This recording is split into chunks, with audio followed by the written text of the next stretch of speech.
Hey guys, it's Kevin from Blipmatch, and welcome to the first part of the playthrough of Netherwatch Loyal Vigil, which is the expansion for the Netherwatch board game, the 1 to 4 player co-op horror investigation board game by Mariucci J Designs, who are also the makers of Hexplore. So if you want to check their stuff out, check out the Hexplore YouTube. There's a great video on the setup of the actual Netherwatch game and how to play the base game. If you didn't watch my setup video for Loyal Vigil, it explains a little bit how you get stuff set up compared to the base Netherwatch game. But otherwise, I didn't delve too much into that stuff because I wanted to keep it for this start here. So here we go. We're going to start with the Coffin Rock Campground. So this is the scenario that we're starting at. And here's the site description. The off-season quiet has not held at Coffin Rock Campground. Rangers report stacked stone cairns appearing along trails, vandalized markers resetting themselves overnight, and a ranger patrol missing for 2 hours, only to be returned battered, disoriented, and unable to account for the missing time. These are familiar signs of demonic activity. No fatalities have been recorded, and we intend to keep it that way. Identify the entity stalking these woods and banish it. So you get some little hints down here as well. It says, watch where you end your turn. The rifts are active and you may be pulled into a different rift zone if you're not careful. Also, grab the ranger's keyring early so you can unlock the ranger's office. Now, the key thing here is that we have to look at our requirements. And the requirements to actually be able to complete the scenario doesn't mean the demon can't come after us and kill us before then, but to actually complete it and be able to banish the demon, we need to reveal the ranger's office and at least 6 rifts. So right off the bat, that's telling me that we're going to be sending the Doberman to explore and to reveal as many exploration tiles as possible to get these rifts to spawn, and also try to find connections for special tiles so we can start going through here and finding the ranger's office. So fates 1 to 5, that's the lowest to the highest number, will all affect something in the game. We're also, what else here? We're going to have to make sure that if a zone is 2 zones away from an existing rift, we place the next highest numbered rift. So that means that if we're going up here from the trailhead and we reveal a tile, that won't have a rift. But if we go here and we reveal one, that's going to be 2 tiles away from the rift. So that will spawn the second rift. So it's going to spawn number 2, number 3, all the way up to 8.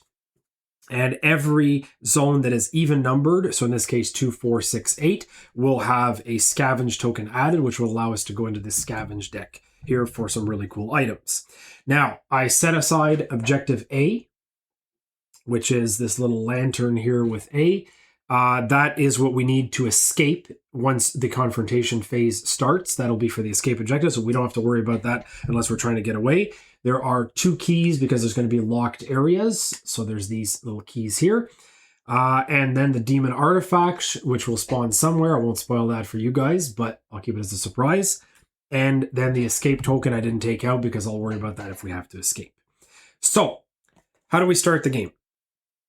So we're looking for the ranger's office. We're going to try to get some rifts. And now another effect that we have in this specific operation is that if we center in a lit zone, so a zone that has a light in it, then we gain 1 additional sanity. So if we're centering in a dim zone or a dark zone, we are not getting that extra. When a clue is revealed in a rift, you may place a wild clue from HQ instead. Okay, so these 4 wild clues, when we are in a rift zone and we reveal a clue there, if we don't like what it is, we can swap it for a wild clue. We can do that up to 4 times, and then that will be depleted. Okay, so that should be good.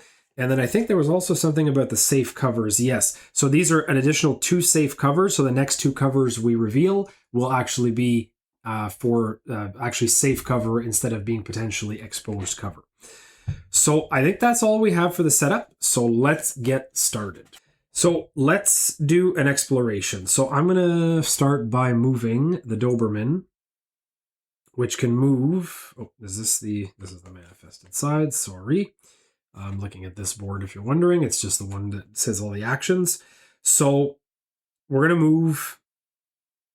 Okay, so we're going to move 4 zones with the Doberman. That's going to be our movement. So what I'm going to do is I'm going to start here. So I'm going to say 1, 2. Now, things that I can do is I can explore while I'm on the go. So technically I could explore here and still go that way, but I think that I'm going to go this way anyways because I want to reveal some more rifts. And could drop items, but that's about it. Okay, so we're going to keep going. So that's 1, 2, 3. Now, the minute I go into here, I got to reveal this token here, this hazard token. So this is hide. So let's see what that does. I'm going to go get the reference chart. So hide is when this hazard is revealed, remove the closest unoccupied cover if possible. So this means that this cover here will now be removed. That's really not good, but hey, it is what it is. Put that back into the cover token stack. An agent may hide in this zone as if in safe cover for one action instead of a free action until the beginning of the next turn. So that's one of the good ones. The problem is that we have to use an action and we can't use a free action to hide there, and we've just lost our cover here. So that stinks a little bit, but hey, it's better than some of the other ones it could have been. So that's movement number. So that's 1, 2, and 3. So we technically have one more movement left. What I'm going to do is I'm going to use my free explore action for the turn to get an exploration tile. So we see it's the playground. Now, I could place it like this, like that. There's different ways, but this is red, and that means it's a special tile. So I think what I'm going to do is I'm going to place it this way, because some of these tiles are dead ends as well. So that way, if it's a dead end, at least it'll be here, it'll be close, and we can continue any other way. So I'm going to go here, and I'm going to put the playground. Now I'm going to look at the chart here for our scenario to see if the playground is something, and yes, it is. So the playground is a special zone. So it says here, the swings hang motionless above packed dirt etched with small footprints circling the set. Ugh. So we get to roll the die for each agent in this zone to ready their unique ability.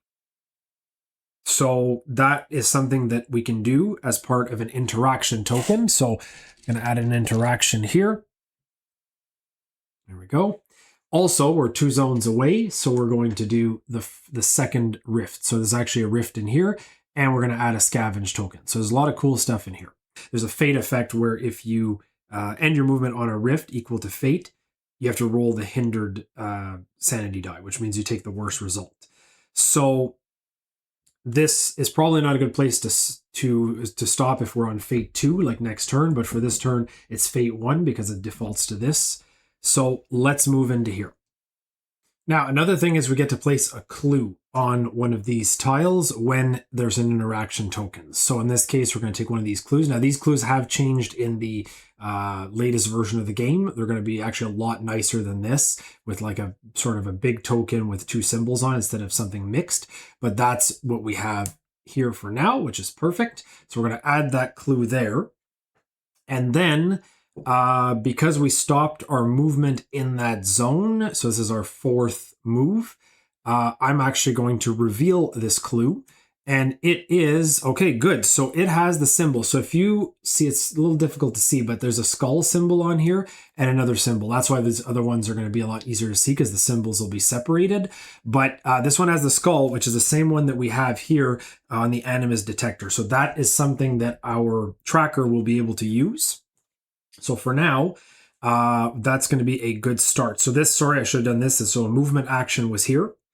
Now, the second action I'm going to do is I'm going to scavenge. So when a canine agent scavenges, they actually get to do 2 items instead of 1. So it says when you pick up, so discard a scavenge token to draw 2 scavenged items or pick up any dropped items in your zone. So I'm going to draw the 2 scavenged items. So 1, 2, and that's a big advantage compared to, so we got a pocket stove, which is electric, single use, and synergy. Synergy means that they can be used like by a canine agent in a human agent's inventory. Each agent in your zone, not in breakdown, gains 2 sanity. Beginning with you and moving clockwise, each agent in your zone may move 1 zone, then discard. And then on fates 2 to 3 and 4, we have some different effects as well. So this pocket stove is going to help us gain sanity. So we're going to put that into our utility slot. Then we have the GPS tagger, which is when any agent would become the target, assigned it to any other agent, then discard. So the Doberman kind of can already do that with its guard ability when the demon's manifested, but this could help us do it outside of that, like in the discovery phase. So that's not a bad item either. So we're going to put that in our utility slots since we can carry them. Now, we have one action left. I think we spend the extra action and we explore to see what we get here for this special tile. So the second exploration or third or fourth of a turn require an action point each time. So we're going to do that again here. Oh, sorry, I forgot to take the scavenge token off of here as well. Once you scavenge, you got to put that away. And we're now going to draw a special tile and hope that it's the Ranger's that is the Ranger's cabin. Yes. Okay, perfect. So that's a good start. So that means that that's going to be very helpful for this playthrough because it means that now we've already found our objective, which is the Ranger's office. So I'm going to check here what shows up. So once you find the Ranger's office, it says, oh, by the way, I'm going to read you guys this cool description on the top here because it's different from the one on the back. So it says, this isn't the first time Coffin Rock has surfaced on our radar. Records from an operation here 40 years ago, before it was even a campground, cite an incomplete banishment of an unidentified entity with residual veil activity. So that means that it has been haunted for 40 years since Netherwatch was last here. So this is a creepy place. It says the logbook ends mid-entry. The final line abruptly unfinished. So in this zone, we can draw 3 HQ items and any one essential item. So that'll be a great place to grab some items. I'm going to go over here. So we're going to add an interaction token here, an interaction token there. And we're also going to add clues, but face down because we're not there. So we'll add clues in those sections as well. Now, the next part. The Ranger's office has a key, which means it's locked. So we need to find a key to get in here. And of course, we know that from the hints, the item over here, the Ranger's keyring that is in the number 2 spot, is here. And now it says that if we interact there, it's unusable actually until the artifact is removed from this zone. So I guess the artifact does get placed inside this zone here. So there's a demon artifact in the Ranger's office that we're going to have to grab. Once it is usable, we can actually place 5 lit tokens in zones of our choice, and agents in affected zones that are not in breakdown gain 1 sanity. So it actually is going to let us light up a whole bunch of stuff across the board. All right, so now that is effectively the turn of the Doberman. So we've used all of our actions. That was a really good turn because we didn't get hindered too much here. We found a clue that we can use, and now we have more clues over here, and we found the Ranger station and office, which is amazing. So now we go on to, so in the discovery phase, I should say that every time an agent takes a full turn, the demon goes second. Then the next agent goes, the demon goes after that. When the demon is manifested, all agents will get to take their turns first, and then the demon last. But right now we are still in the discovery phase. And this is a blue card, so we know that the demon will not be coming out, but it still could mess with us. So what we're going to do is we're going to flip this here so that we don't read, because there's a line in the middle here with a number that tells you what deck it's from. Now this one, it doesn't really matter because it's 012, it's from the base deck. But once you get into the red cards, or I shouldn't say the base deck, but it's from the generic deck of these blue cards. But when you get into the red cards, you don't want to know which ones are the demon, which ones are not. And also, if you get used to the numbers, knowing which demon is which, that's not good either. So that's why they have this sleeve. So we're going to insert the sleeve into here and flip. And now see, we can't see the middle. Now, in the dormant, we look up here since the demon is dormant, and it reads, the air grows still and a faint whispering ceases. You are safe for now. Well, we knew that, but never know, right? The next active agent may not lose sanity from any game effect while they have the active agent token.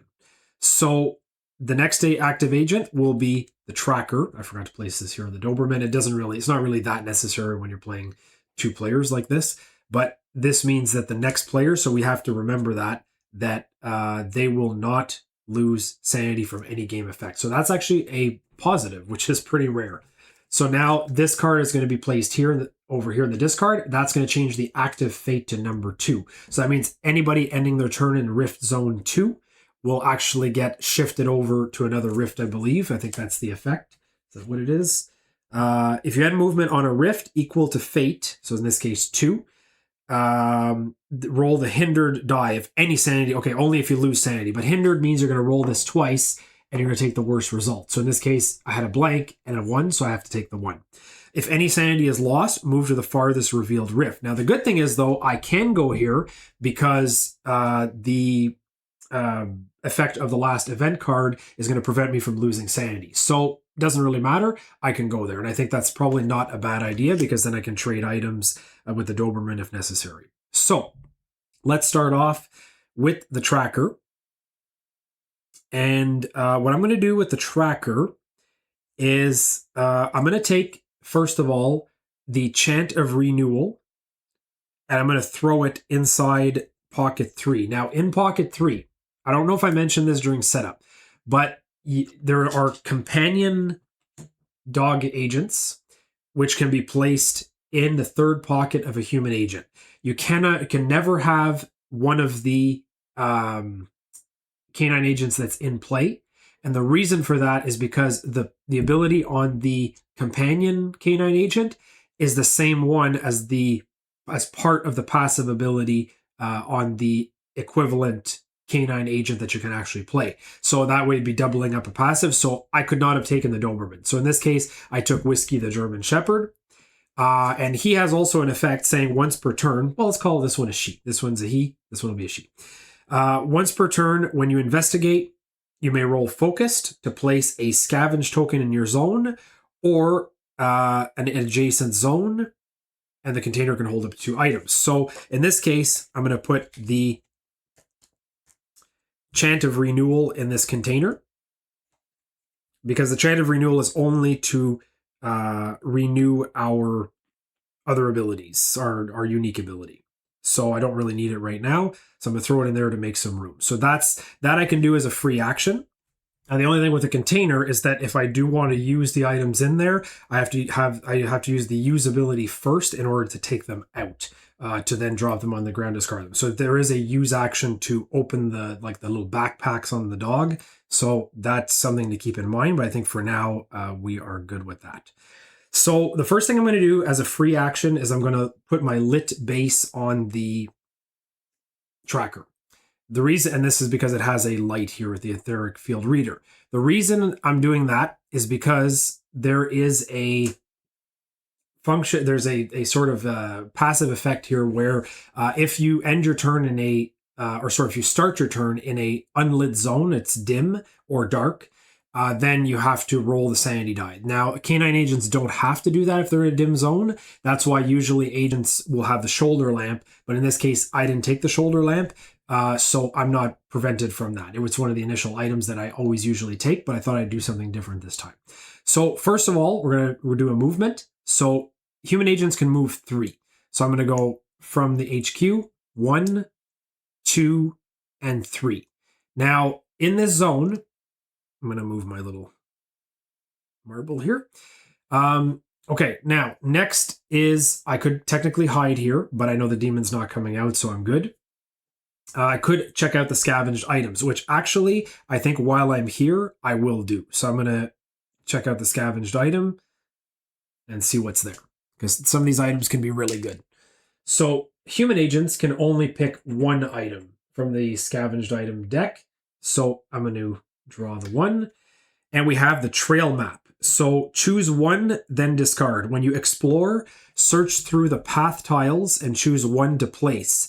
Then reshuffle the tiles or remove 1 hazard from an adjacent zone. So what this looks like is I get to search through the exploration tiles here, and I get to choose 1 that I want. Now, the good part about that is I can actually pick one of these ones that has an investigation token, or an interaction token, I should say. And then that is good. And then I can also remove 1 hazard, or I can remove 1 hazard from an adjacent zone. In this case, I could remove this hide, but if I was adjacent to it, but I don't think that's really worth it because it will actually lose me my hiding spot because I don't get this one back. So I think I'm just going to keep this in my inventory for now. And actually, I will place it directly onto my companion because I think there's other things that I could use that could be a little bit better than that. So now that I'm sitting in that zone, so that is my second action used. I have one left. I did forget that because this one is 2 away from the next zone with a rift, I get to put rift number 3. So there's actually a third rift inside the ranger's office. Super creepy. And now I think that's the end of the turn for the tracker pretty much. Well, I got one more action left. I think what I'm going to do is I'm going to use my final action to move to the playground and then to the ranger station. Now I can't move into here, but here's what I'm going to do. I'm going to move into the ranger station. It's going to reveal me another clue. Now this is a thermal and the symbol with the eye. So those are items that I don't have right now to investigate. But what I can do is I can actually swap. It says, I think that's one of the scenario things. So when a clue, oh no, only when it's revealed in a rift. So I can't do that. So it'll have to be this clue. So this one I can't actually swap it for another one. But I do have a free exploration action that I have not used. So I'm going to do that. I'm going to take this tile here, and I found the picnic shelter. So I think I'm going to go like this here, squeeze that in here. And that's going to be the picnic shelter, and it's going to allow me, so this part does not connect, so I can't move through here, but it's going to allow me to put a special tile down this way. Okay, and the picnic shelter, does it have anything special? No, it doesn't, so that's just going to be a regular tile, and there's nothing specific there other than the fact that you can light it up here. Okay, so now, we also know that we didn't end our turn in the rift, the second rift, so there's nothing to roll. It didn't matter anyways because we couldn't lose sanity. We have our lit base on, so we don't need to worry about starting next turn without any light. So our sanity is all still full. All right, so I think that will do it for the first turn. So I move there. And yeah, that should be about it. So now we're going to move on to the next demon phase. So I'm going to draw this card. Put it in here. By the way, I'm notoriously bad for just drawing the card. I got to keep remembering to put it in here. I didn't see anything anyways. It doesn't matter because it's a starting card. So now the air around you shifts, pressing against you with cold tension. Place a cold cube in the zone of the agent with the most sanity. So in this case, it would be our tracker, because our tracker starts with 8. So there's going to be a cold cube in here. Agents in that zone rolled a frightened sanity die. But luckily, so frightened sanity means that if you lose sanity when you roll this, you will become frightened. And then that makes things like investigating a little more difficult. But luckily, if it's a fate 1 or a 2, which it's fate 2 right now, you don't have to roll the dice. So I can just ignore that. And now the fate is 1 for the next turn. Now that we're done all of our actions, I will reset this to 3, reset that to 3, and now we can start again in any order that we want. So in this case, I think that the best thing to do would probably be to get the Ranger's keyring, because I can unlock that office and we can get into there right away.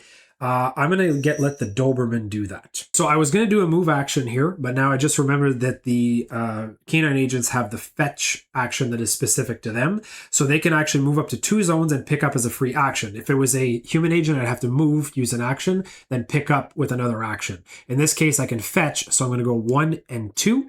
And then I'm going to pick up the bear spray that's here. So it's not quite the Ranger's keyring yet, but I might as well pick up this bear spray since I'm here. And that's something that I can actually give to the agent because if the demon would enter my zone from an adjacent zone, I may roll the sanity die to prevent it. Now, this is not a bad thing for the Doberman to have as well because it's a reactive item, which means that it just, if you have it in your inventory, it just works. But it's actually an item that can be used more than once as long as we don't use it on a 2 or a 3 fate. So that's going to be a good item to have, especially if we're using the Doberman to guard to bring the demon towards him. Now, that's our first action. So now I'm going to actually use the action again. So we're going to move over here. And you can do it as in zones departed or entered, which means that I'm going to run into here. I'm going to grab item number 2. And what's going to happen now is because item number 2, this layer I got to take off because item number 1 is gone. Because I have a full inventory now, I've got to drop something because I can't hold anything else. So as part of as a free action, I'm going to drop one of these 2 items. I'm thinking the GPS tagger I might drop for now. So I will actually put it into dropped item slot 1. And so I will replace this one here with a 1. I could have just put it in 2 as well, but just to do it that way. And now the Doberman has the Ranger's keyring. Now the cool part is with the fetch action is that I just moved, I grabbed it, now I can start moving back already. So I'm going to move back to the trailhead because my next destination for the Doberman will be over here for the Ranger's office. Now the cool part is I've also only used 2 actions with that. So I moved, picked up, moved again, picked up.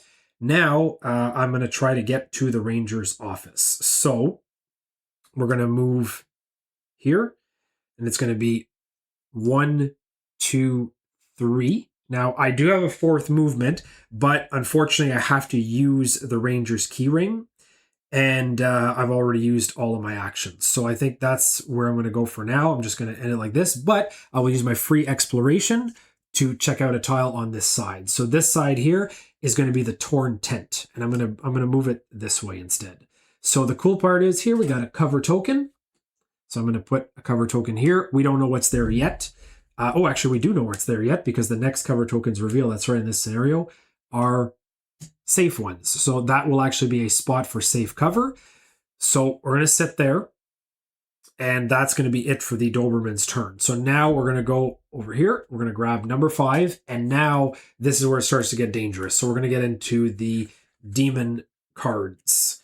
So this one here for now, though, we're still safe. It says the oppressive feeling of being watched fades into the distance. The active agent may place a non-wild clue in their choice in their zone. By the way, I have to move this here. I always forget to move that token, but like I said, it's not a big deal. Place a non-wild token of their choice in their zone. Okay, so, well, let's do an animus token. So there we go. So we've got one with an animus. That's going to help the tracker. Now you have to remove another clue. You can't have more than 1 clue in a zone. So you put it back into the pile.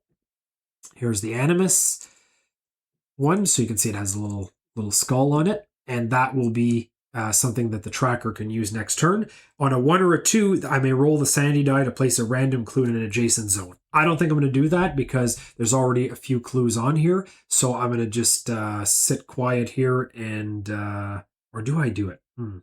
See, the problem is the Doberman doesn't have that much sanity, but he does have the pocket stove, which can be used by the tracker. So, you know what? Maybe we're going to try it. Let's give it a roll. Okay, we lost 1 sanity. So we're going to move that down to 6, but we now get to place a random clue in an adjacent zone. So let's say we're going to be going to the torn tent, I'm sure. So let's place a random clue over here. That's where at least we're generating clues. Now we're going to take this out. It's going to be Fate 5. And now we move on to the tracker's turn. So the tracker is now going to investigate, I believe. So I'm going to check her passive ability here. So once per turn may swap a clue with another non-wild clue. Okay, we don't need to do that. But additionally, the investigate action costs only 1 action when you're frightened or breakdown. Okay, well, we're not frightened or in breakdown, so that doesn't matter. But one thing we do have is the etheric field reader. And it says once per turn, you may gain the optimal use effect for field equipment, even if you do not meet the criteria. You may roll sanity to activate this effect again. So optimal use means you get a better use out of the investigation item, which in this case will be the animus detector. If it's optimal, I believe you get to use 2, but we're going to check that in the Codex Daemonum, which I'm going to show you guys that. That's pretty cool, that book, in a second. So firstly, what I'm going to do is before I investigate, you always have a free action to light. I sometimes forget to use this, but there's an electrical source here, which means that I can actually place a light if I want to. So I'm going to turn the lights on this zone. So picture it like the lights on the outside of the building.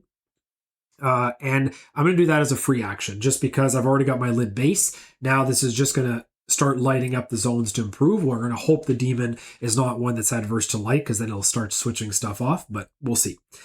Next thing I'm going to do, so that was free. This one here, I'm going to do, I can't explore because everything is explored all around. So my next action is I'm going to investigate. So I'm going to pay one action, and I'm going to take the Animus detector, which I already have out here.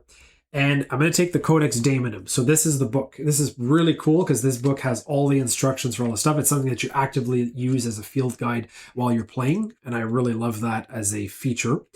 And what I'm going to do is I'm going to look for the Animus detector, which starts with A here. It's in alphabetical order.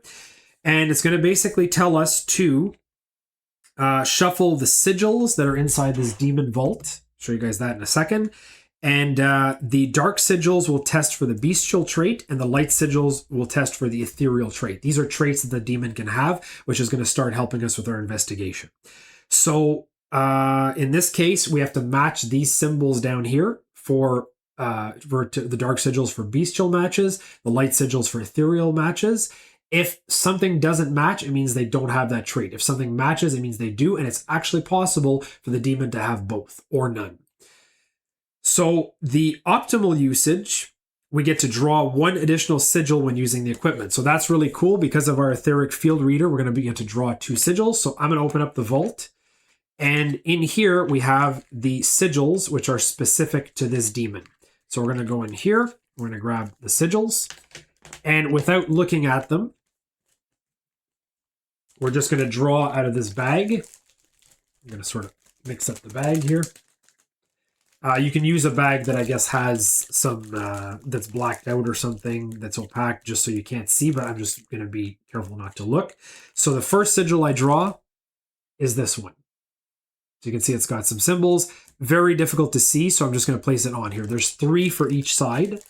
The second one, so for really best effectiveness, you're hoping you get another dark one, not a light one, but I got a light one. Okay, well, at least it gives us a piece of each. Not the most effective path forward, but it gives us something.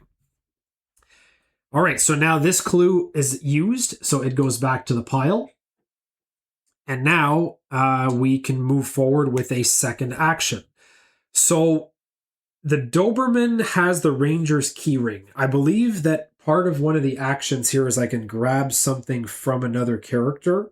Yeah, so I could use the use action to receive items from another agent in my zone. So I'm going to use the use action, and I'm going to take the Ranger's keyring from the Doberman, and I'm going to put it in my inventory because we're going to use that probably this turn to get into the Ranger's office. So that's going to be used. Now I can get, I believe, more than one item, any items. So do I want anything else? I think I'm going to leave. I think that's going to be good. I'm just going to take that item. Now I'm going to use the use action again. So that's going to use up another one. And I'm actually going to use this Ranger's keyring. Now it's a single use item, which means it's going to get discarded. So scavenged items and HQ items get discarded when they're used. Essential items, they just go back to this deck because they're unlimited. Essentially, there's a limit as to how many can be out at the same time, but they will never be destroyed. You can always get them back. So in this case, I got to choose one, then shuffle this card into the scavenger item deck. So I can either draw 2 scavenged items or remove a lock. In this case, I'm going to remove a lock, and there's no fate. The fate effect doesn't matter. It's only on a 1 or 2. So I'm going to discard this to remove the lock on the door. So now we have unlocked the Ranger's office. And the next thing we can do is move in. Is there a way I can move in without using my actions? Not really. I forgot I have the trail map. So I think I might just move in here to see what's there. So I'm going to use the move action, move into here, and we're going to reveal a clue. Okay, so it's kind of like the little pyramid symbol and the other eyeball on the bottom. It's very hard to see. Apologize for that. And the demon artifact is in here. So this turn we can't because we just moved. But on the next turn, we may be able to pick that up if we want to. So that's going to be something we're going to have to determine if we want to do. Now, one thing I just thought of is that this is actually in a zone with a rift. So I don't like this clue because it's not for the Animus detector. So we're going to ditch this and we're going to replace it with one of these wild clues. Wild clue means you can use whatever item you want with it. So the next move is going to be the demons. Now, this is where it starts to get sketchy because now we're into the red cards, which means the demon could manifest itself. Here we go. In the blink of an eye, your vision shifts, and suddenly the demon is before you. Oh, crap. That's not good. Remove the closest scavenge token to the active agent. Well, we don't have one across the board right now. Because this is not, the next scavenge token is going to come out with the next even rift, and we haven't done something that's 2 away yet. So then we manifest the demon in the rift closest to that agent. Well, it's going to be rift number 3. So the demon is going to jump us. So that was very badly played on my part. There's no cover in here, which means that if I was on veteran, that's it. We're done. The good news is that when you're playing on operative, it is not the end. It just means it's just a setback. So I'm going to be rolling hindered, frightened, deadly. Now what that means, hindered means I'm rolling twice, taking the worst result. Frightened means I will become frightened. Deadly means that if I'm in breakdown after this, then I'm dead. But luckily I have full sanity, so I'm not going to die from this. We're going to roll this. We have a 2. And a 1. So obviously it's the worst one. So we're going to do the 2. So my agent is going to lose 2 sanity. Because they lost sanity, they will become frightened. So now I'm going to replace this here and I'm going to put that on here. That's going to make it more difficult for me to do actions such as the investigate action. So, and I also cannot center to gain sanity. But the good news is the tracker actually has as their passive the ability to investigate for only 1 action if I'm frightened or break down. So that's good.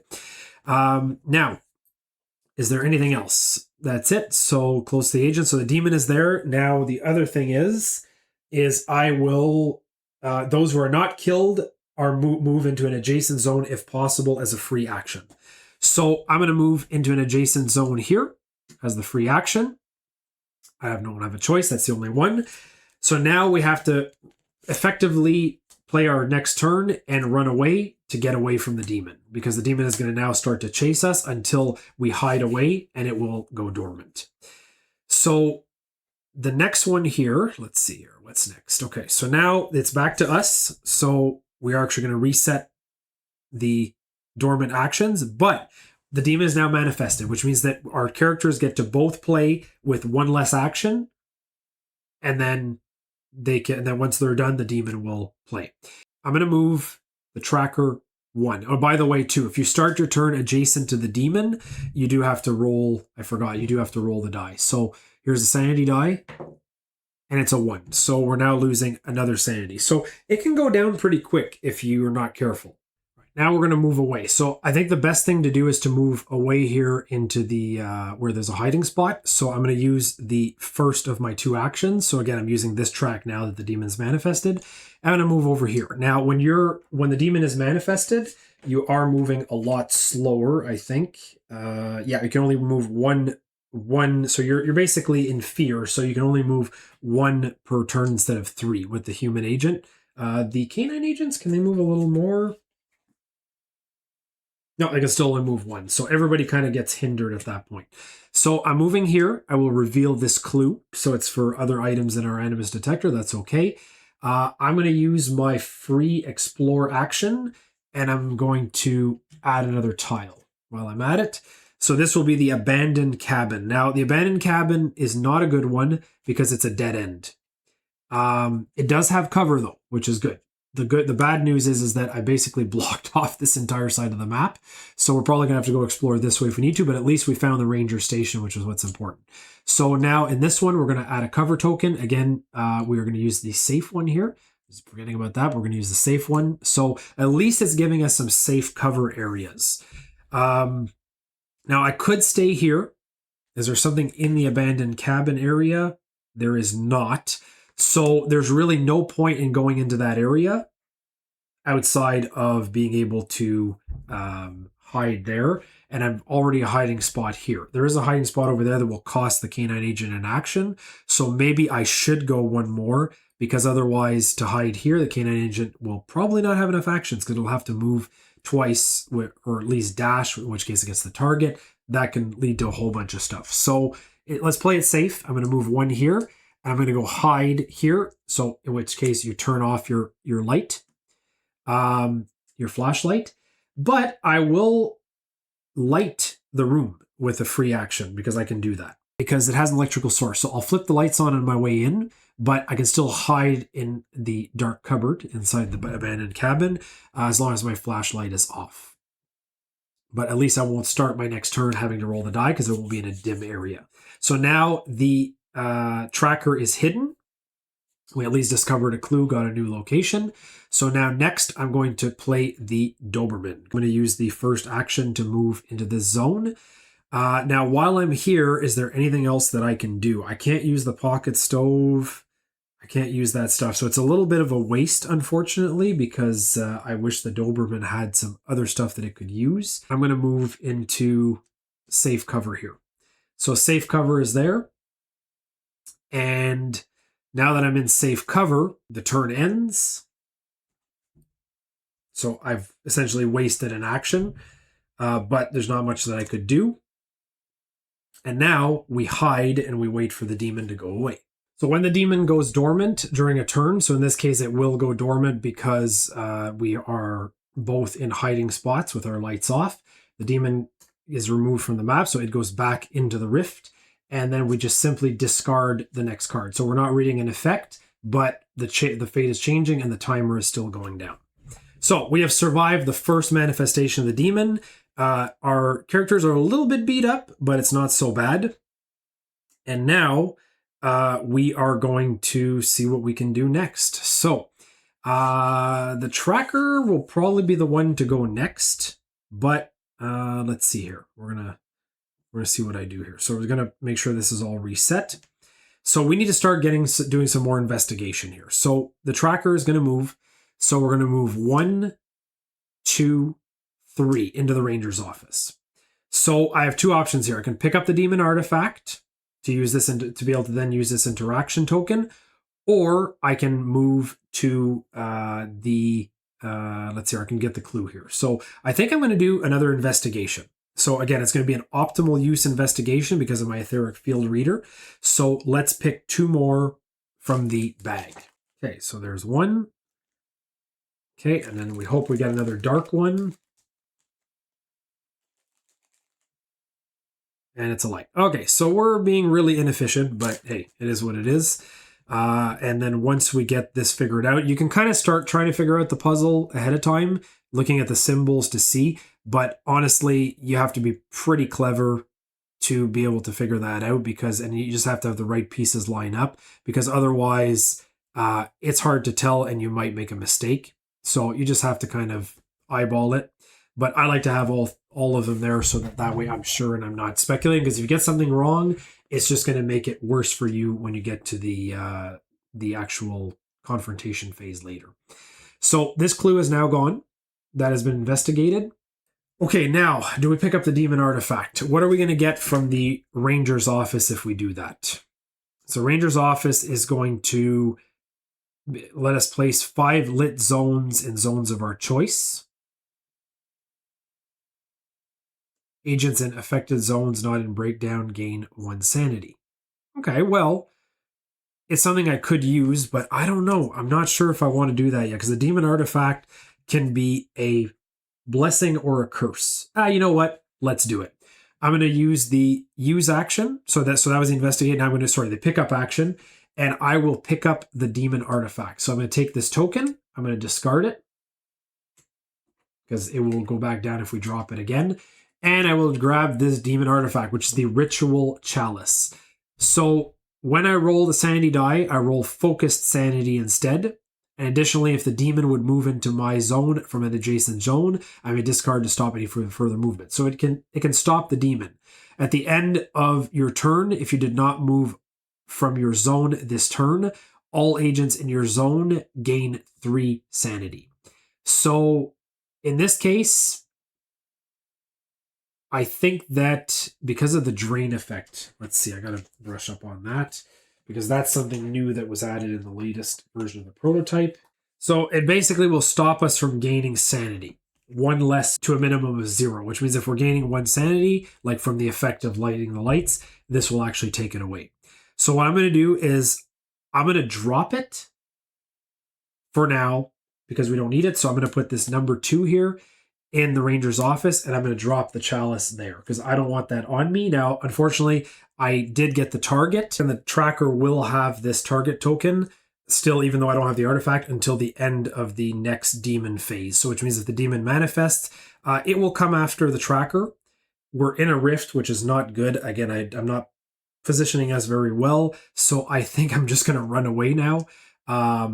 Because this is just not a good place to be. And I think this might be a better place over here. So I think what I'm going to do is I'm going to move this way and I'm going to just explore, and then I'm going to get off of the rift just in case. So in this case, I'm going to go 1, 2. And while I'm here, I'm going to explore. So I'm going to have this here. So it's the, oh, there you go, the wood pile. And why don't I go here? So I'm hiding off the rift at least, and then there's nothing for the wood pile. Then I'll be able to explore here next turn. So that's it for the tracker. So now we go into the demon phase.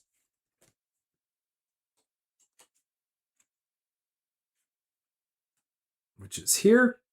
And let's see what happens. So the lights flicker and darken the area. So remove all agents from lit bases. Those agents roll frightened. Well, see, I forgot. Actually, I should have lit her up, but it doesn't matter. She would have been removed from it anyways, and there's no light source there. Those agents roll frightened. Oh, wow. Okay, so in my error of forgetting to put my lid base on, I actually just saved myself because I would have had to roll the frightened sanity die. All other agents roll hindered frightened. Oh, well, that's not as good. So it's even worse. So hindered frightened. I'm already frightened, so it doesn't really matter.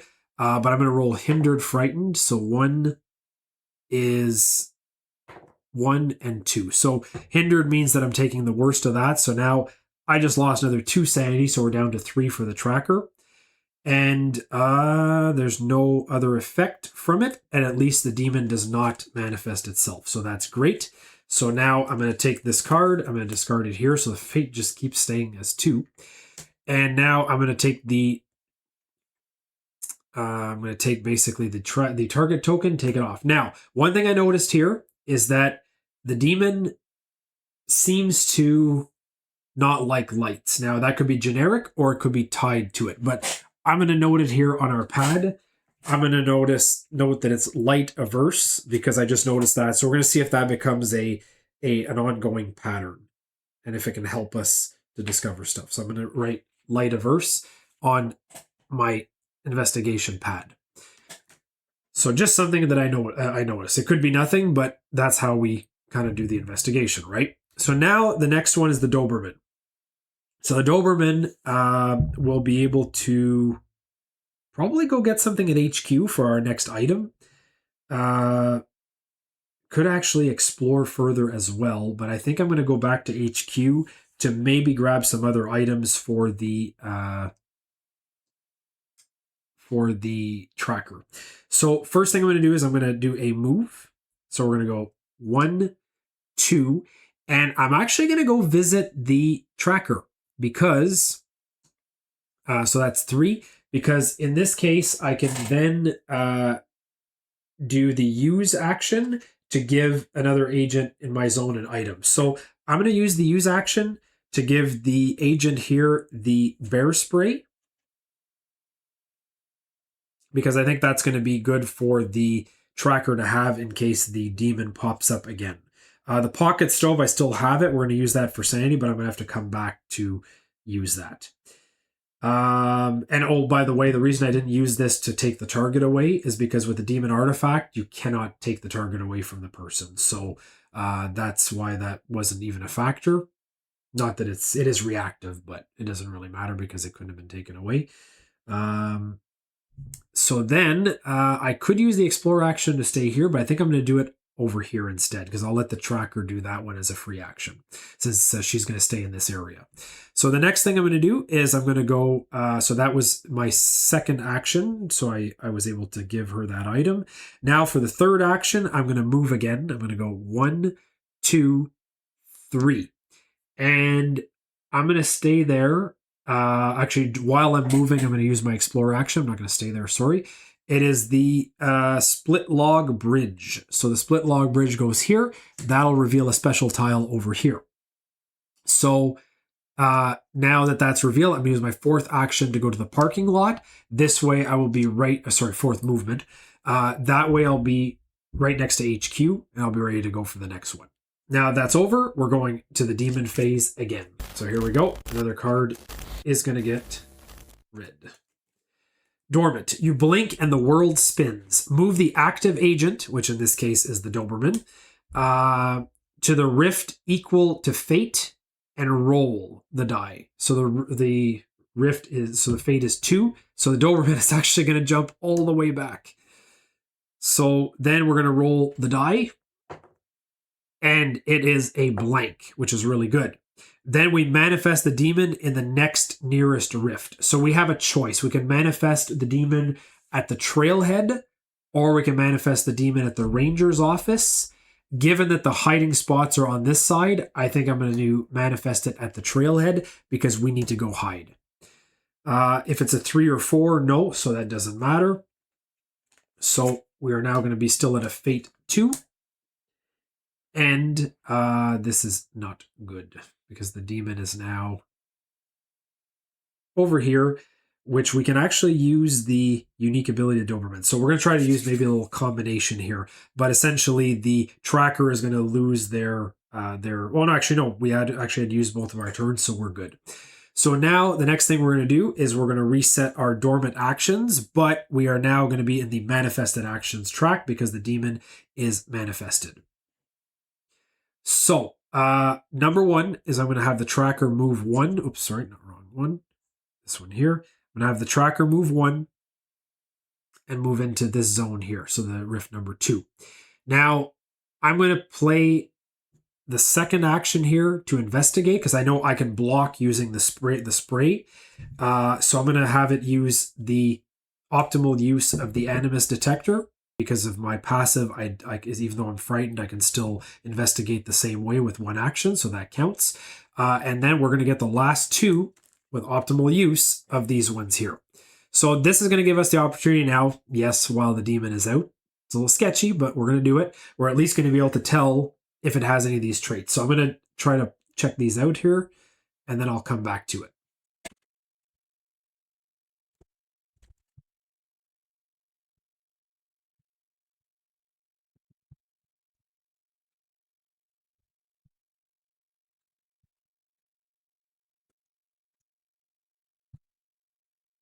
Okay, so I messed around with this thing a little bit, and we may have just lucked out quite a bit. I thought I could put this thing like this sort of a U symbol here. If I show you guys, now it's a little hard to see, but basically there's like a little U sort of symbol there. I thought I could do that here. I pretty much confirmed I can't.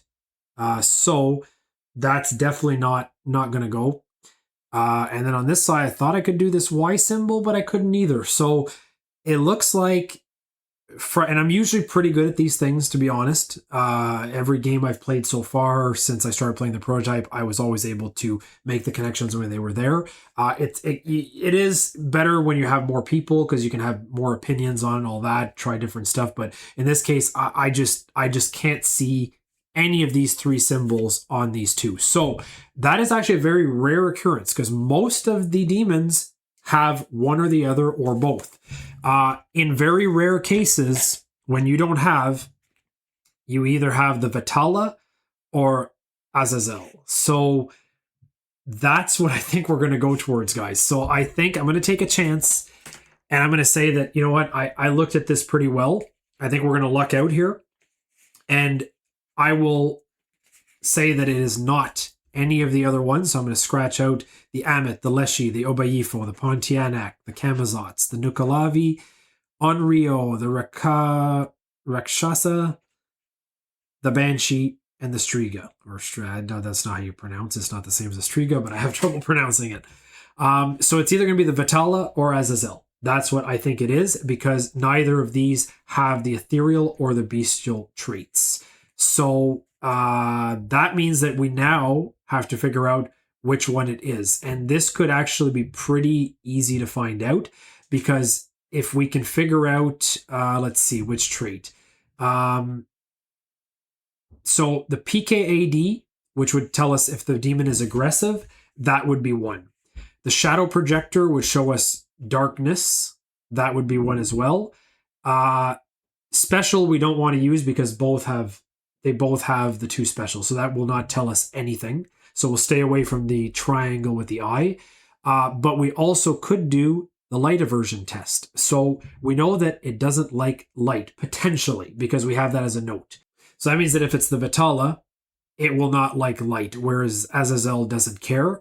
So that could be a potentially good test to do. There is a clue here which has one of those symbols. We would just need the corresponding equipment. So this actually advances us a lot in the game, which means that now I'm comfortable saying that we can get a specific piece of equipment, which is the one that tests for light. I believe it might be the Helios shard. I'm not sure. I'll have to double check that. But we could also use the one that's for electric aversion, and that could help us as well. So I think that's what we focus on for now. PKAD is a possibility too, but since we already have one, why not use it?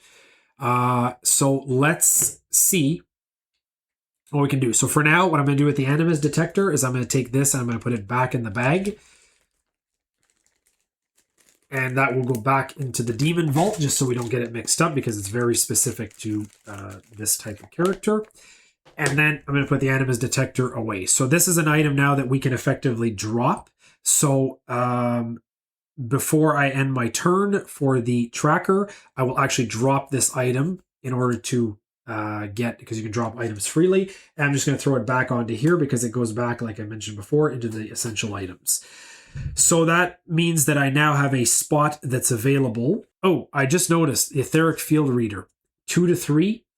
I have to roll the sanity die to activate this effect the first time, and I cannot light. So because I used it this turn and I activated that, I'm going to roll. Oh no, 2 sanity lost. That's not good. So I got to find a way to get sanity back. So I'm going to have to use this pocket stove here. Okay. So at this point, I'm going to have to create a buffer between me and the tracker because this is really not good. I cannot light either, which means I'm going to start in a dim zone. So that is bad news all around for the tracker. So this has not been played super well by me, but at least the scenario may be giving us an advantage here. Doberman's unique ability can be spent at any time, and it will actually let all agents, including myself, gain 3 sanity. If it's in the discovery stage, the demon also goes dormant. So, you know what? I think that might be the best move here. So I'm actually going to stay here, and I'm going to let the demon come to us. So for the second action, I'm going to move the, let's see, did I move yet? No, I didn't. So I'm going to move for my first action. I will take the pocket stove, and I'm going to give it to the tracker. To not go into breakdown, we're going to hope that the demon jumps into here. So I'm actually going to end my turn without using any other action. And I will stay there to protect the tracker. So now we're going into the next one, which is a 3. Fate, and it is manifested. So we say, where did that come from? The demon moves 2 zones towards the closest agent in a lit zone. Place a dark cube there, and agents in that zone and adjacent zones roll the sanity die. So the demon moves 2 zones towards the closest agent in a lit zone. We are not in a lit zone because the lights in the playground are off. So I would say the demon does not move in that case. Place a dark cube there, and agents in that zone and adjacent zones roll the sanity die, so that will not have to happen. Then if it's a 1 or a 2, you place a dark cube in the demon's final zone. Well, this is the final zone. It's not going to move. It's going to be here. It's going to stay manifested again because we did not hide. But at the very least, we're going to put the dark cube here. So now this is a dark zone, which is just bad overall. And that's going to be the demon's action for this turn. So it is still out there because we are not hiding. And the card did not tell it to go dormant. So for the next one, we're now going to go reset our manifested actions, and then we're still going to play on that track. The tracker has to roll a sanity die before it started, because we did not get to use the unique ability that backfired on me because the demon didn't actually come our way. So I think the best case scenario is to see may affect agents in breakdown, but agents cannot be in breakdown for that to happen. So this is just a bad situation overall for me here. Man, how do I fix this? We're gonna have to take the chance to go into breakdown. Maybe we get lucky. So in this case, I'm gonna start with the tracker for the turn, and I'm gonna roll the sanity die since we're starting in a dim zone, and we lose 1. Okay, so unfortunately, guys, the tracker has gone into breakdown, so she's not doing good. If the demon were to get into her zone, she would die. So essentially, this could be game over if we don't play our cards right. What I'm going to do is I'm going to use her 2 movements. So the first movement is going to take her into the ranger station. The second one is going to move her into the torn tent area. She's going to hide in the torn tent. That way she can actually hide and the demon will hopefully go dormant this turn. I hope. Because normally the Doberman would have to go around here to the abandoned cabin, but I just noticed that because we have hide here and he has 2 actions, I can make him move with 1, 2. So use 1 action to move, 1 action to hide. So effectively now the Doberman is hidden. So that means that we have now, forgot to put this back into the pile after use. So that means that the Doberman is now hiding in that spot.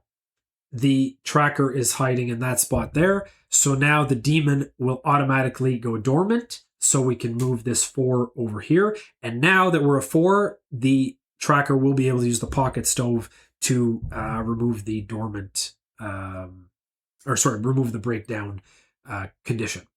So demon disappears. And we are now safe to move again. Now the next thing we do is we need to start revealing some rifts. So we're going to have to move like 2 away and start to get the Doberman exploring, because we have to be 2 away from other rifts in order to spawn a new rift. Actually, now that I look here, this rift should have been there. I don't know if that would have affected anything for gameplay, but 1, 2, 1, 2. So the picnic shelter should have had a rift a long time ago.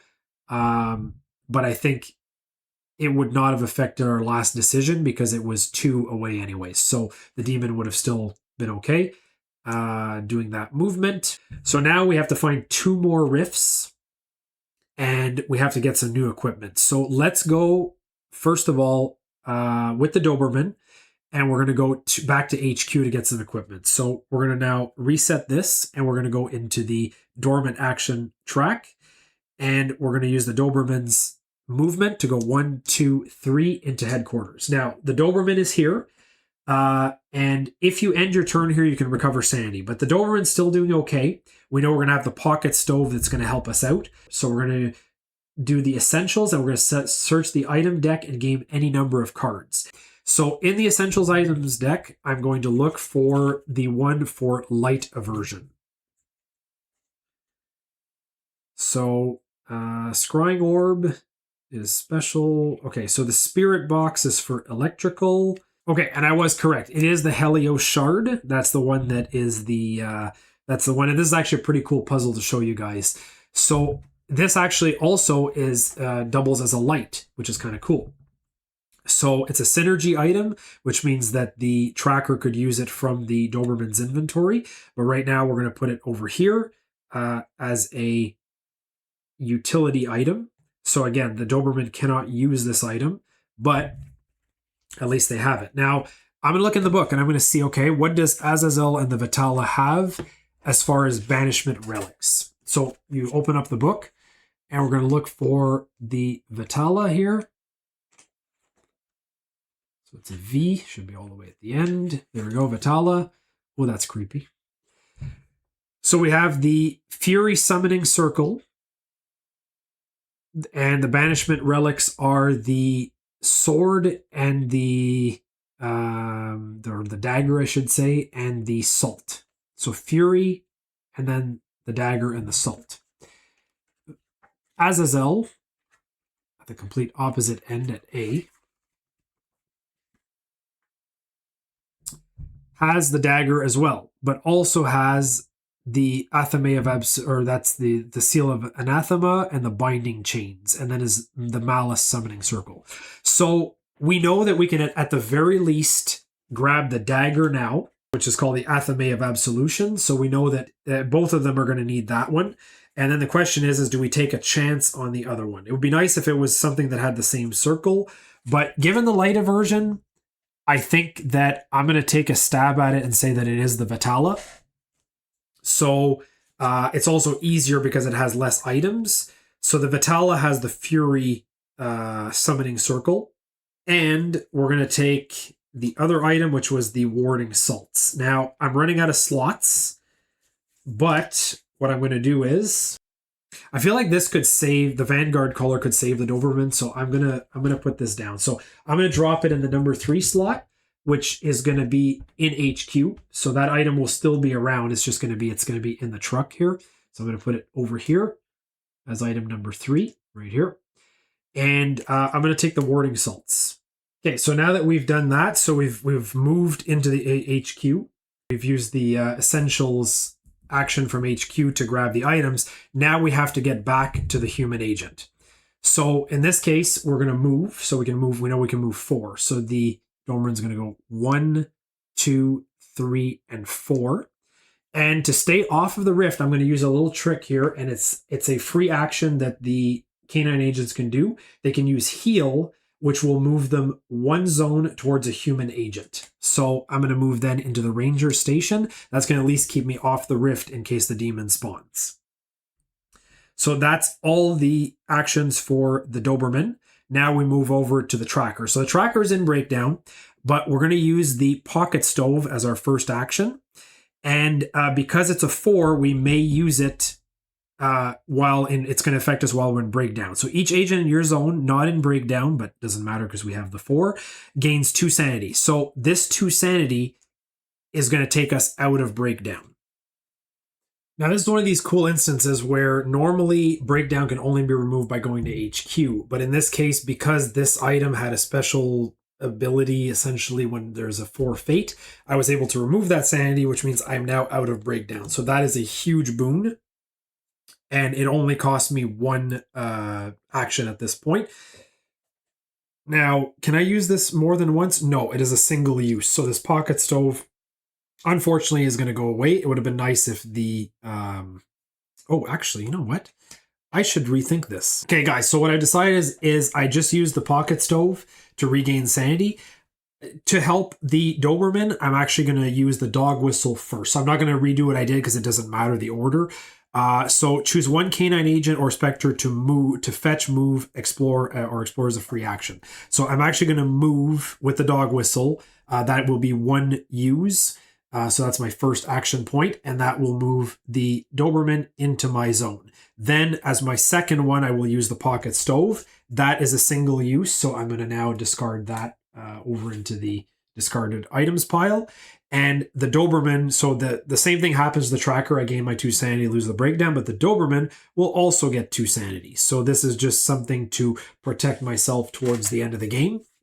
I definitely have to get more sanity back for the tracker, but at least we're getting somewhere. Now, the next one is I'm going to use the, let's see, take 2 no because of your choice. Okay. So I'm actually going to use the last action here to investigate this clue with the Helios shard. Okay, so the Helios shard is this puzzle piece. It's like a little pentagon here, and it's got these little lights on the outside. So what it is it's one where you have to connect dots through the light. So I'm going to go into here, and I'm going to get the items for these. So it's these little sort of triangles with these light bars on them. And that's what the Helios shard is. So we're going to go into here, close the vault. And I'm going to go into the Codex Daemonum, and we're going to find out what the optimal use is of this one. So in this case, the Helios shard is stack all 5 shards with their unique side face down in 1 stack. And then each use, I draw the top shard from the stack and place it on the crystal. Once a shard is placed, I may move it to another space, and then using all 5 shards, I have to connect the convergence. I have to connect each convergence line so that they continue unbroken to each adjacent shard. So if it's the optimal usage, I get to draw 1 additional one, which is amazing. So obviously you can see that the tracker with its starting equipment and its abilities is very, very useful for continuing to be able to track clues. And that's very thematic, I find. So I'm going to mix these. Here's the stack. So there's my number 1. So that's what it looks like. It's just like these lightning lines. And here's number 2. So I'm going to leave this over here because I'll be picking more of those. But essentially, I put them like this. And now, in order for it to be a light averse, I believe I have to connect the lines all the way around. Now, sometimes they do give you an example here. And it says here, if all convergence lines connect with other convergence lines, the demon possesses light aversion. So they all have to connect with each other somehow through these dots. So this here could be a good clue that it won't connect because the middle one doesn't have anything, but it's better to have all 5 because then you can try it in different orientations, because if there is a way to get them to all connect, then you know it's light averse. I'm really hoping it is the Vitala, because then we have the right equipment already on the Doberman. Now there is one hiding spot. Honestly, I'm going to leave the tracker out because I want her to have a light, because there's no light source here. So I'm just going to turn her etheric field reader as a light. And I'm going to hide the Doberman in the spot. The reason I'm doing this is because if she starts in a dim area, she's hidden, she cannot have a light on, in which case then she'll still be in a dark area, which means, yeah, bad things could happen. So we're going to go with that. I'm going to take this clue away. And now we're going to move. So we're going to throw that back into the pile here, the supply. Okay, so next we are going to go with a, this is the end of the turn. So now it's going to be the demon's phase. So we're going to take the 1 here, put that here, and we'll see what the demon does. So the dormant demon. You assess the evidence in front of you only to see it vanish before your eyes. Remove all clues in the active agent zone. Luckily, we have none. We just used it. Phew. Then manifest the demon in the rift closest to that agent. That agent may move 1 zone before the demon manifests. So the active agent, luckily, is the tracker. This is where this matters. I always forget it, but that's where this matters. You have to remember. So there's no clues to remove. Then the demon is going to manifest. And we're going to manifest it in the ranger's office. The good news is that agent may move 1 zone before the demon manifests as a 4. And because the Doberman's ability, I'm not going to bother to, it says it may move 1 zone, but I'm going to leave the tracker here because I kind of want to bring the demon towards us, because I think it's going to help us to gain sanity back by using the Doberman's unique ability. I'm also going to use the tracker's unique ability next turn to generate some clues here. So I'm going to leave it as is. The demon is there. It doesn't move, but that's about all we have. So we're going to go down there to number 1. And now we're going to move into the next turn, which means I'm going to move the dormant actions back here. So next thing, what are we going to do to get some items? So I think I'm going to use the unique ability of the tracker. So take 2 non-wild clues of your choice from the supply, place 1 face up in your zone and the other face up to 3 zones away. You may immediately move and or investigate each as a free action. So move and or investigate, which is amazing. So this is where the unique abilities are awesome. So I'm going to take 2 non-wild clues. So I'm going to go into here and I'm going to pick 2 that have the symbol that we need, which is the one for the Helios shard. So hopefully they're here. Okay, there's one here. Then the other one might be here. No, not there.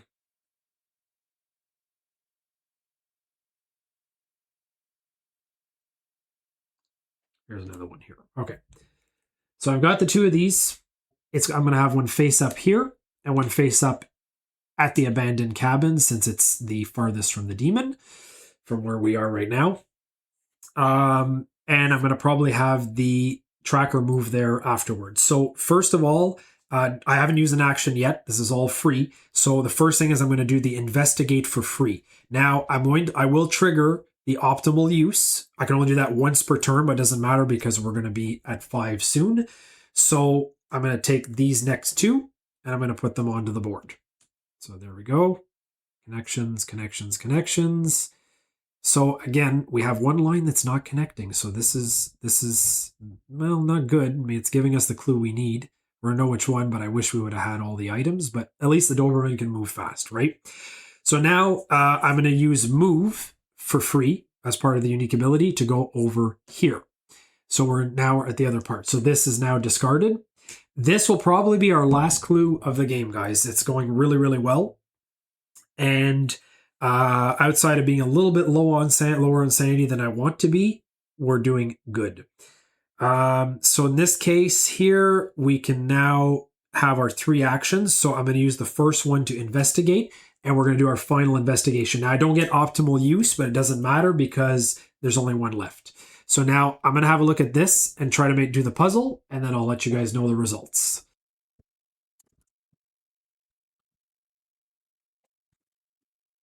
Okay, guys, so I tried to do this puzzle as much as possible. I thought I had a connection, but then I reread the Codex Daemonum, and it says that it has to be the convergence lines have to go into every sort of shard and continue. So I thought this one connected because it connects here and back there, but in reading this, it is actually a line break because it should be continuing into this one to the next one. So I thought I had something, but I can't find it. Oh, see, my cat is chiming in to tell me that I am correct.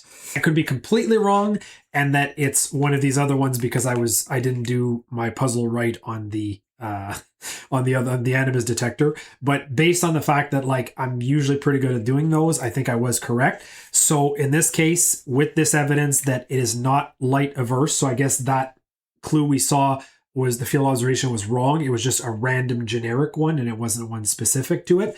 But I think that it is Azazel because Azazel does not care if there is light. It's not light averse. So in this case, it is not the Vitala. And I'm going to say that based on our investigation, that it was not bestial, not ethereal, and not light averse, that it is Azazel. So that's what I'm going to go for. So the unfortunate part, the good part is that we now have a good idea who the demon is, we hope. What happens next, though, is that we have to go get the right items because I have the completely wrong items for this demon. So now we have to survive, get back to the truck, and we have to restart kind of our process from there before we move into the conversation stage. But guys, we are super close. So let's see what we're going to do next. So now we still have the tracker still has 2 actions left. I want to say I want to move away from here potentially because this is kind of sketchy. Is there anything else we can do here? We got the bear spray. We got that stuff. No, there's really nothing else to do, guys, in this area. The ritual chalice, would that be good?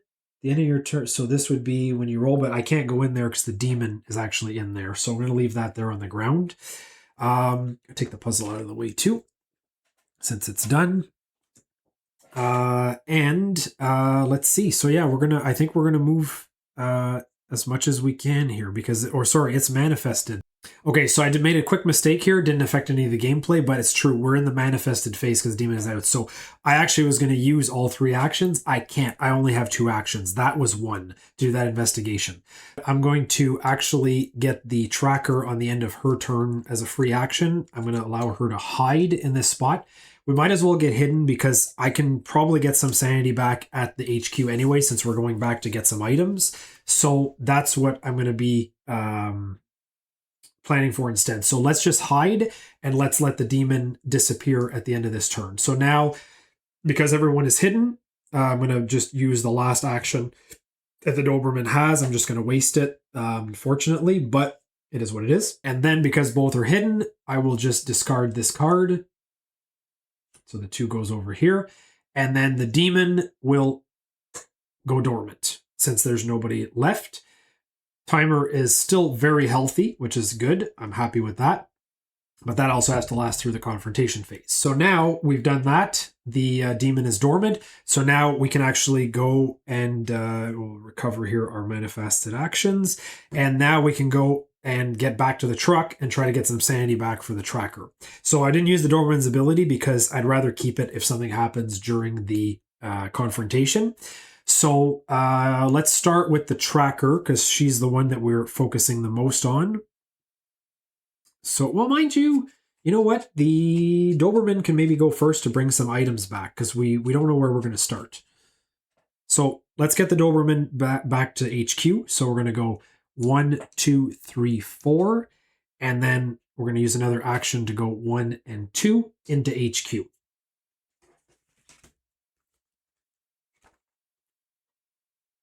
Now, another thing we have to look at is we have to look at how we beat it. So we have to plan ahead of time. Again, we don't know if it's this.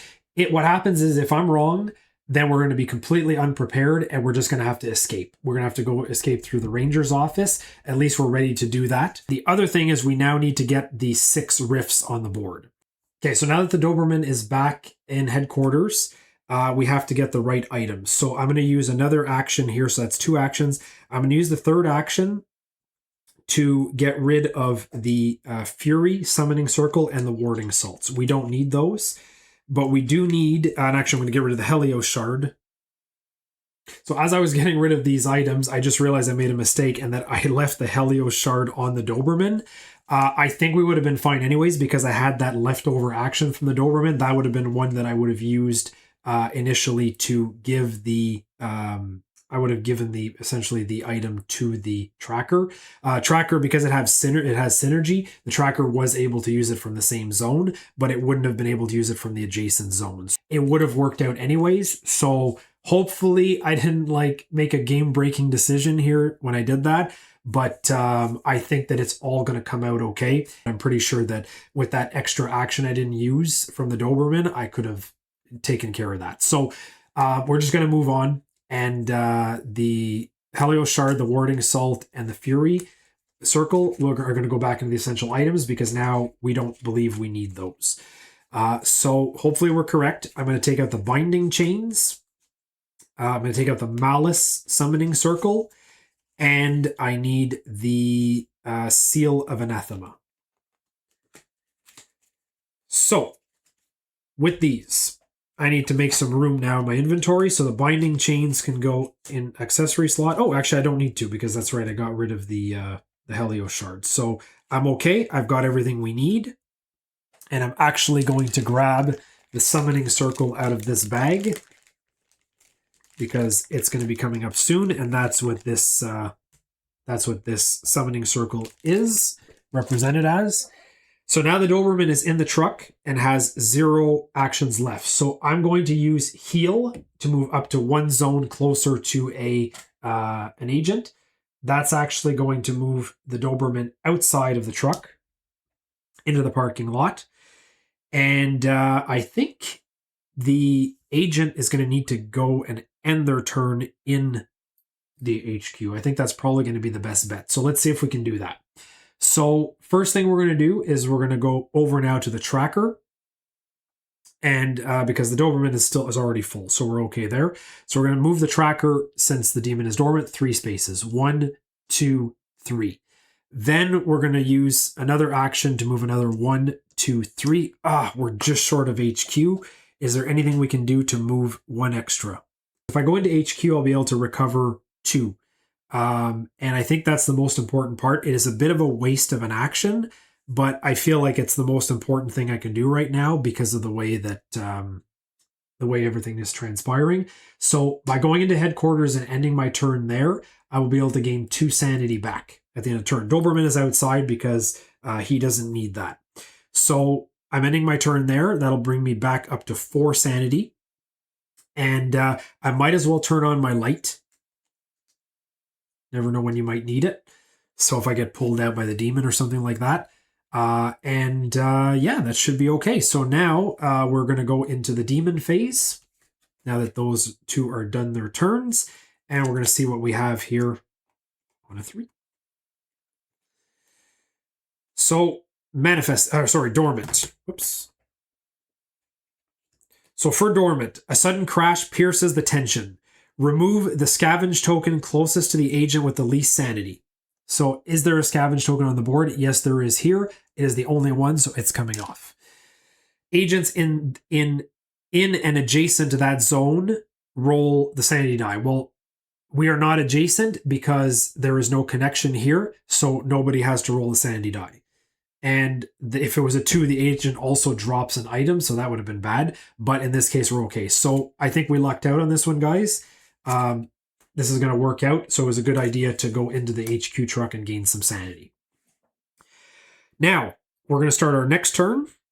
So I'm going to refill the dormant actions. And this is going to take us now into sort of the final phase of the game.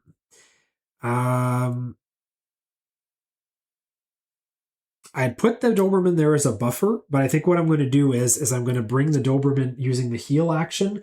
I'm going to bring the Doberman into the HQ truck.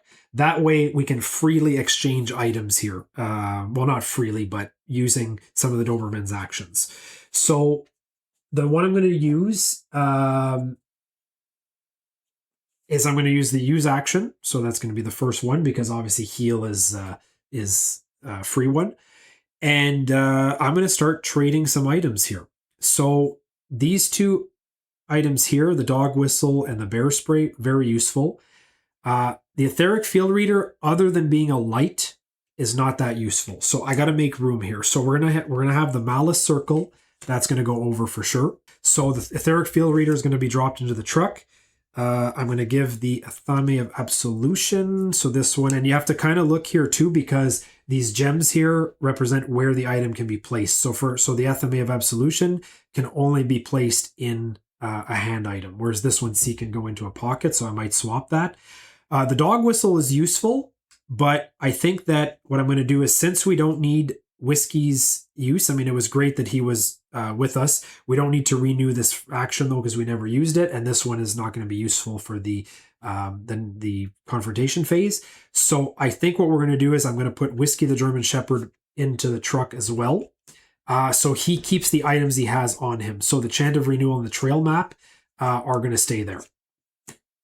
Now, that's going to open up a pocket slot here. So right there, I'm going to put that into here because the pocket slot is active if there's only 2 players. And that's going to give me then a spot for I need the binding chains, the seal of anathema. So the binding chains I'm going to throw over here into the hand slot. And the seal, I'm going to replace the bear spray. So the bear spray is going to go on the ground. Now, I might grab that back after, but I need to use the dog whistle, I think, to keep the dog exploring on the next turn. So the bear spray is going to go down. So this means that, and you can put as many items as you want. This acts as a container. So I'm going to drop the German Shepherd here, not put it back into the deck, not discard it, because I want to keep those things on it. So it's going to be dropped as a container here. It's going to keep those items. The bear spray will also be in that slot, and the etheric field reader. So number 4 is actually, no, it's not even number 4. It's going to be into the slot 3, which is already there in the truck. So I'm going to actually do a requisition, and I'm going to draw 3. Hopefully I get something that gives me stamina. So the requisition here by the Doberman is the arcane. So we have floodlight array to place lit in adjacent zones, and you gain 1 sanity for every dark cube removed. You may use an environmental clue as if it were a clue. So that's not really good. So I'm going to put that, let's see, do we put it back in the deck? At the bottom of the deck. Okay, so we're not going to use the thermometer. It's a cool item, but only good for clues.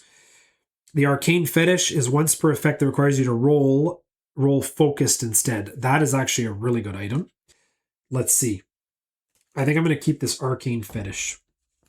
So we took a chance, didn't get anything that brings us sanity back, but it's still a good reactive item. And I'm actually going to put it into the accessory slot. So then the next one is I'm going to move, and the Doberman's going to move 1, 2, and 3 to the welcome cabin. So the welcome cabin here, it's going to be an exploration tile, and that is the stone cairn. And we're going to move it this way. let's see. I think I'm going to go this way because then it gives a special tile possibility over here.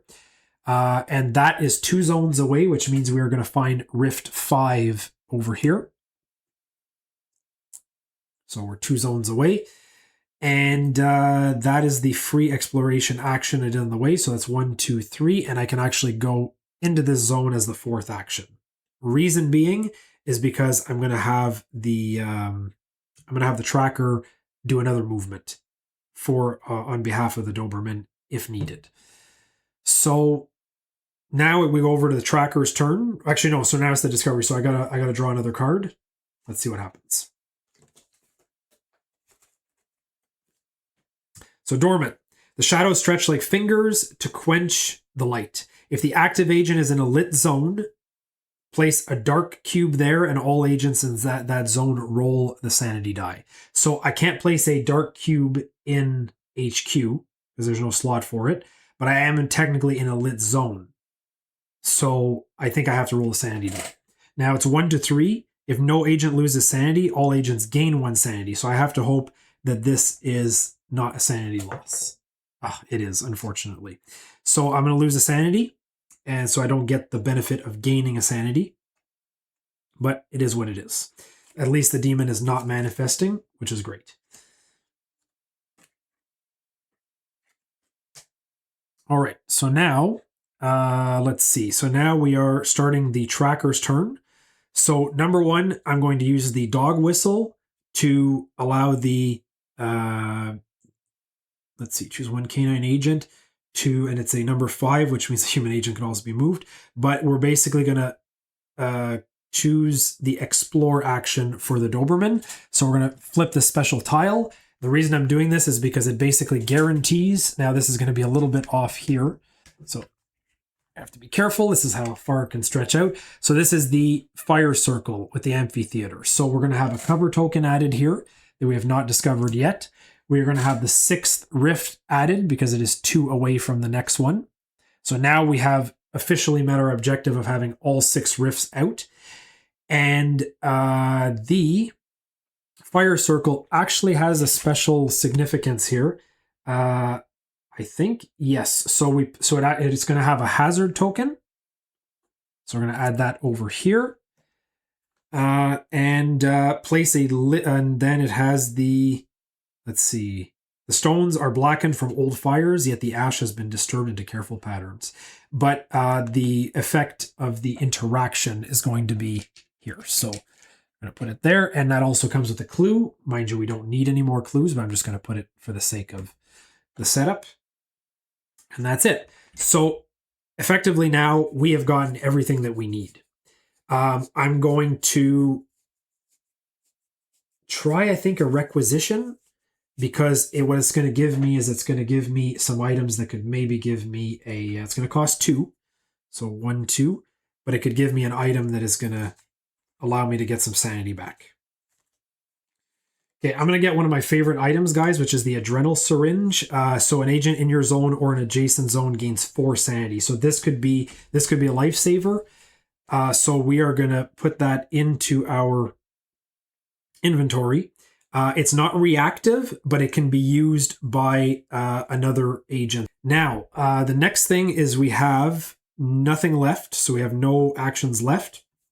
The agent is going to be in the headquarters, which means they're going to recover 2 sanity. So now the tracker is back to 5.